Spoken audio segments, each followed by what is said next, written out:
N. Chandrasekaran is set to step down as chairman of Tata Sons in February next year, setting off a succession process at the top of one of India's most influential business groups.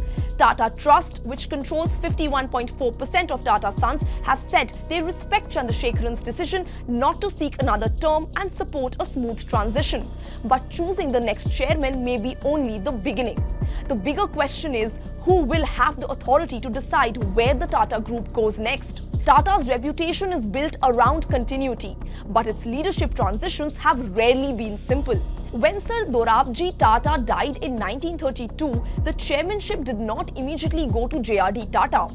It went to Nauroji Saklatwala. JRD became chairman only after Saklatwala died in 1938. Decades later, Ratan Tata inherited a very different problem. Powerful business heads had built considerable autonomy under JRD, and Ratan Tata spent much of the 1990s reasserting authority at the centre. And now Tata Sons faces another leadership transition. The process has already begun. The Sir Dorabji Tata Trust, Tata Sons' largest shareholder with a 27.9% stake, has passed a resolution to begin setting up a selection committee. The meeting was led by Noel Tata, who's the chairman of Tata Trusts. But there is a complication. The Sir Ratan Tata Trust, which owns another 23.5% of Tata Sons, is currently under a restraining order from the Public Charities Regulator. And that matters because Tata Sons' Articles of Association require a 5-member selection committee when the two Tata Trusts together hold at least 40%. They currently hold well above that threshold. 3 members of the committee have to be jointly chosen by the two trusts.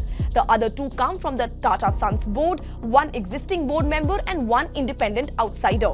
So the succession process has started, but it cannot fully move ahead until the issue involving the Sir Ratan Tata Trust is resolved. Now, N. Chandrasekaran has been chairman of Tata Sons since 2017. Before that, he spent decades at TCS, eventually becoming its CEO. His decision to resign comes after a period of differences over some important strategic questions. These include the future of Tata Sons, the possibility of its listing, the group's loss-making businesses, the representation of Tata Trust on the Tata Sons board, and the eventual exit of the Shapoorji Pallonji Group. The exact reasons behind Chandrasekaran's decision have not been publicly detailed, but his departure comes at a particularly important moment for the conglomerate. The next chairman will inherit a group that is pulling capital in very different directions. For years, TCS was Tata's formidable cash generator. But the technology business now faces a changing environment as artificial intelligence reshapes the IT service industry. Tata Motors and Tata Steel are dealing with challenges in their international businesses, many of which were built through large acquisitions. At the same time, Tata is making huge bets on future industries. Tata Electronics is investing heavily in semiconductor manufacturing. Tata Digital and Big Basket are still loss-making and require capital while they built their businesses. And then there is the big elephant in the room, Air India. The airline sits somewhere between Tata's legacy businesses and its new age investments. The Tata Group has deep historical ties with aviation. JRD Tata started Tata Aviation Service in 1932. But today, Air India is also one of the group's most visible drains on capital, even as Tata commits billions to other long-term businesses. The next chairman will have to decide where Tata's money goes and where it stops going. Some businesses such as semiconductors may require years of investment before they generate meaningful returns. But other businesses including Air India, Tata Digital and Big Basket will need credible path towards profitability. And the group's established businesses will need to keep evolving in a global market.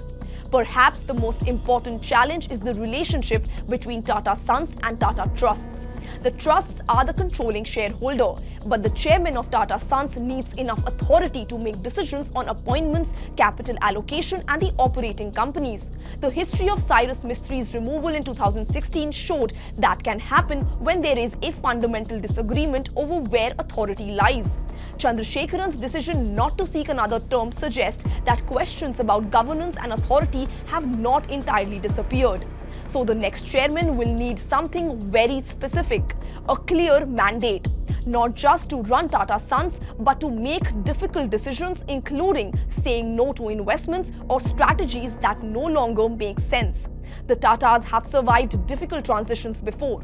JRD Tata eventually established his authority. Ratan Tata did the same, including making decisions that were deeply unpopular at his time.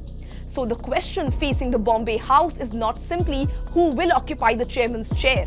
It is whether the next chairman will have the authority, independence and legitimacy to make the difficult choices that Tata's next phase truly demands.